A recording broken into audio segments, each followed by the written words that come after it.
This is another one of Blake's kind of most famous poems. This is Chimney Sweeper from Innocence. When my mother died, I was very young, and my father sold me, while yet my tongue could scarcely cry, weep, weep, weep, weep. So your chimneys I sweep, and in soot I sleep. The rhyme links how young youth with work. We get the speaker who's distinct from Tom Dacre in the first stanza. They were sold because the mother is dead. These are the kind of, again, the material circumstances that create children having to labor in England at the time. There's little Tom Dacre who cried when his head that curled like a lamb's back was shaved. I think this is a really interesting line. It reminds me of Ludovico, actually. The link is with Ludovico saying, great men, sell the sheep for slaughter only after they've taken the wool off. So what's really disturbing about this image is Tom Dacre is his hair is cut for the pragmatic reason that it's just catching all the soot from doing this incredible work. But the suggestion with the lamb is that preparing for slaughter, and that is a really disturbing kind of experience way of reading against the poem, but definitely a possibility. So I said, shush, Tom, never mind it. When your head's bare, you know that soot cannot spoil your white hair. So this is the reasoning, but it seems like it's after the fact.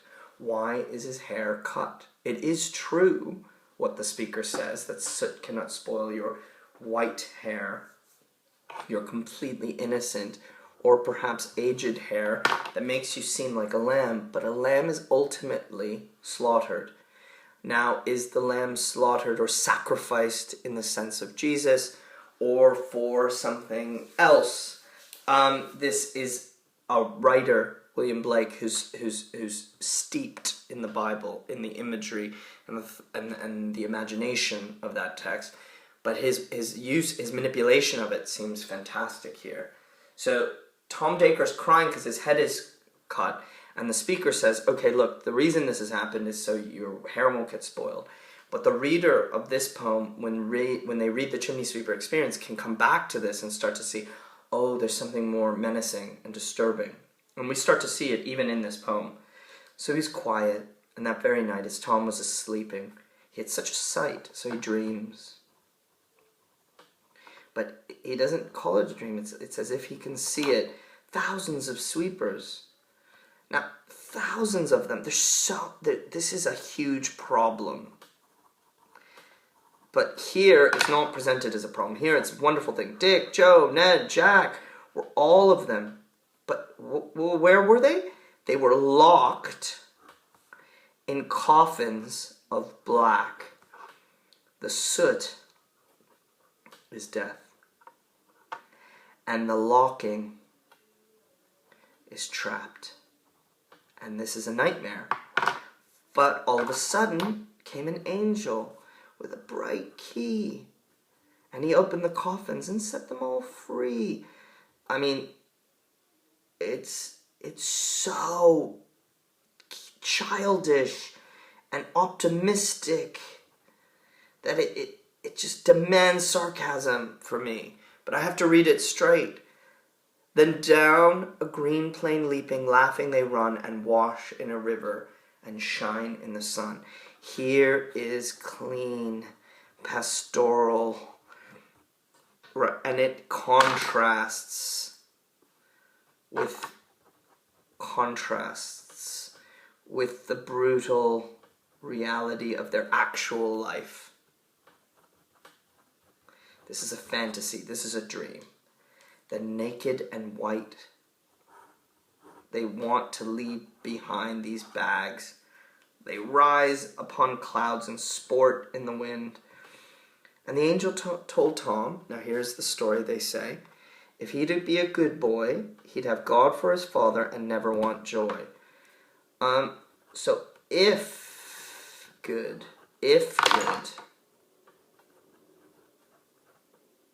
equals joy. Never want joy, meaning what? That he will forget what wanting joy looks like?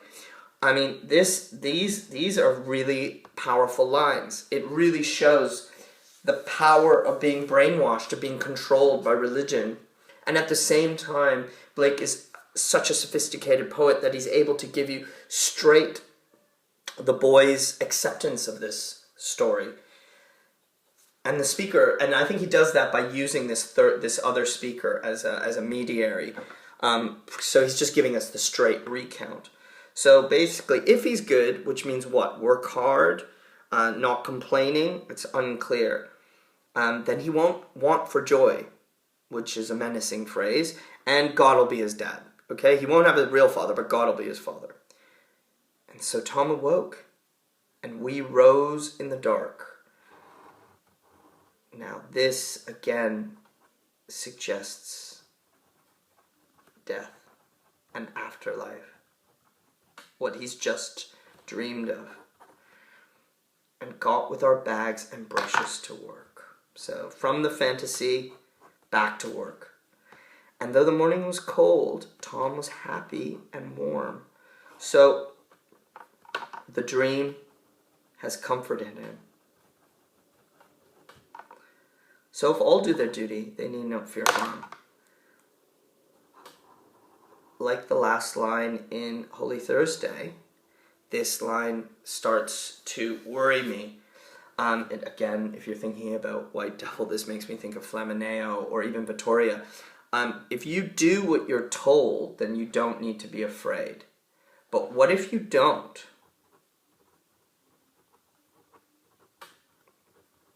Then you do need to fear. And that's what makes that line genius, is it doesn't occur to you right away, but in that line is the double-edged sword of this poem. That if you are a good boy and do your work and, climb up those chimneys and put yourself in death's way, well, that's fine. You won't be hurt. And you'll be comforted by fantasies of God and angels taking care of you. But if, for any reason, you don't do that, well, there is the threat and fear of violence and harm and control. And this poem, I think, even though it's an innocent poem, I think this poem has that sophistication. It could be the experience poem, as far as I'm concerned. But its innocence, I think, is maintained because of Tom Dacre's commitment and the warmth he derives from the fantasy. And the reader, who is used to reading now the innocence and the experience poems next to one another, can sense the double play of this poem. The illusion and the destruction of the illusion at the same time. So, from the immense power of the doubleness of Chimney Sweeper Innocence, let's turn to Chimney Sweeper Experience, which is a much more compact poem, 3 stanzas, 4 lines each. It repeats lines and echoes, actually, the first poem. A little black thing, object, not even human. Crying weep, weep, in notes of woe, sadness. Where are thy father and mother? Say. So the speaker is inquiring. They are both gone up to church to pray. I mean, that's ominous. Because the speaker in the first poem was sold because his mom died, and his dad, I guess, sold him into work. But here, both parents are alive, but they've gone to pray. Because I was happy upon the heath and smiled among the winter's snow. Because I was happy, They clothed me in the clothes of death and taught me to sing the notes of woe. So the church is complicit here in justifying these parents' actions. They forced him and clothed him in the job of chimney sweeping and sadness and forced him to sing. And because I am happy, dance and sing, he's a kid. He's going to do these things. They think they've done me no injury. Because they can't see the injury, they think they've done me no injury. They just interpret what they see in the kid's behavior and they think it's fine. And are gone to praise God and his priest and king who make up a heaven of our misery. This is a damning indictment, damning of crown, church, and actually the God that they've created, which is the misery, brutality these children suffer is heaven, is holy. And you see in this poem and in Holy Thursday that awareness, that power, institution, people in positions of authority utilize the language of the church to be self-justifying in their behavior, in their actions. And in this poem, in the Experience poem, we get that directness that we don't see in the Innocence. But you still get a sense of, even more the outrage, the absolute anger at the hypocrisy and the brutality of a system that can be all right with children working and suffering and dying.